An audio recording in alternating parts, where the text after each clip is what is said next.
Hey folks, welcome back to Shout Esports. I'm your host, Jess Brohard, and in this episode, we're diving into hosting and casting. The first thing I'll say about hosting and casting is, like anything, it takes practice. And I found that the best way to get that practice when you're first starting off is do it yourself. If you're a caster, pull up a VOD from any tournament, mute the audio so you don't hear the actual casters for that game, and practice commentating. Or get some friends together in a private lobby, jump into spectator mode, and cast your friend's match. Now ideally, you can even get a friend to hop in Discord with you as your co-caster, and you can learn together. For hosts, it's a pretty similar process, except that you'll also need to come up with some kind of content to host, and there are a lot of different approaches you can take.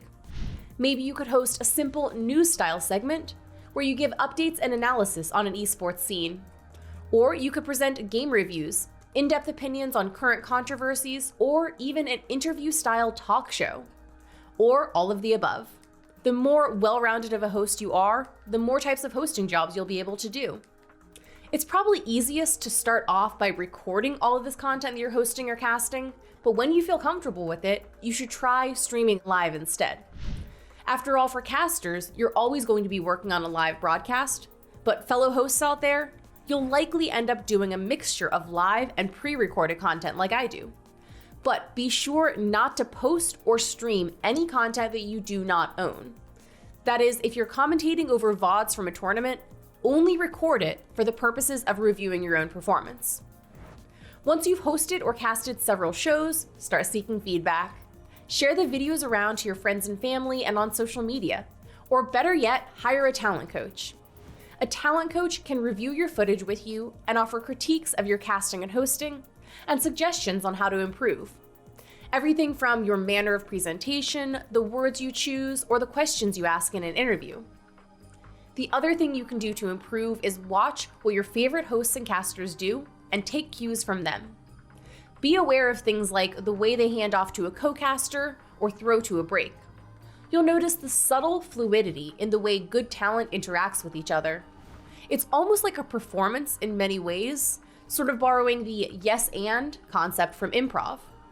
For instance, a caster might set up a conversation about a certain player's map awareness, and their co-caster might pick up the cue by saying something else about that player's map awareness before moving on to making the actual point they wanted to make. A good caster will listen and respond to their partner's prompts rather than just talking about what they want to talk about. Everyone will develop their own style, but overall, it's a good idea to be charismatic, confident, and well-spoken. And these are things you can definitely learn if you feel like you don't already possess these qualities. You'll also find that a good host or caster is good at filling time.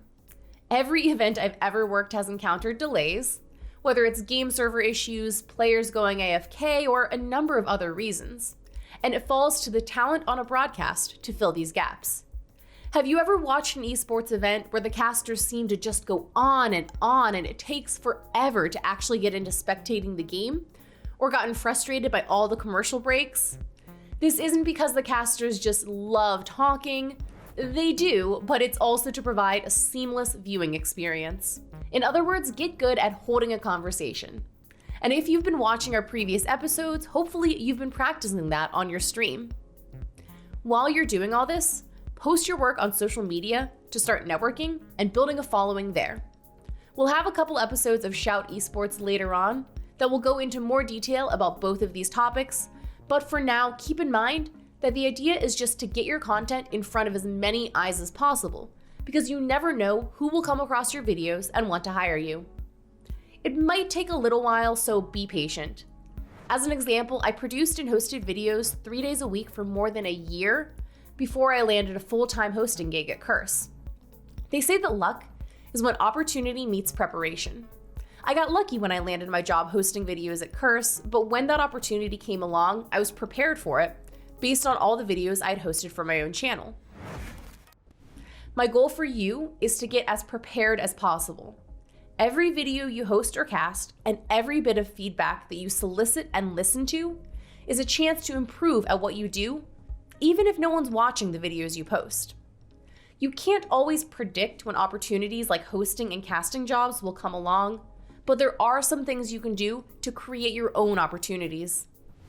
Next month, in the first Shout Esports segment in March, we'll go over how to take all this footage you filmed and cut it into a reel, how to find and submit yourself to an agency, and other ways to find gigs.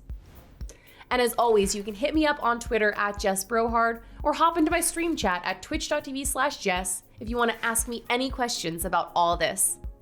Thanks so much for watching, and I'll see you in a couple weeks for some esports news.